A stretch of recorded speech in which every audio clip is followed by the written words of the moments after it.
Supreme court से अब आप हमें रूलिंग दें कि हमें बताएं कि इस मुल्क में किस बेसिस पे पहले हमें रोका गया। आज ये और किसी को आवाजें नहीं दे रहा था क्योंकि नंबर बदल गया है, तो आज सुप्रीम कोर्ट में खत लेके चला गया है। अदालतों से हम कह रहे हैं सुप्रीम कोर्ट से कि हमारा हक दिया जाए।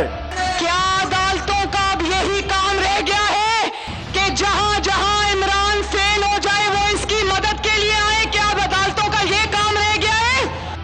अगर सुप्रीम कोर्ट हमें प्रोटेक्शन देता है तो वो एक हमारी स्ट्रेटजी है। अगर वो नहीं प्रोटेक्शन देता कि जो भी ये रुकावटें पैदा करेंगे हम फिर प्लान करके जाएंगे। तो मैं सुप्रीम कोर्ट को अदब से कहना चाहती हूँ, इस इंतशारी से, इस फितनेबाज से, इसकी सियासत से दूर रहे। इस मुल्क को बचाने के लिए सिर्फ हमने कोई ठेका नहीं लिया हुआ, ये इदारों की जिम्मेदारी है जो ये सारा तमाशा देख रहे हैं।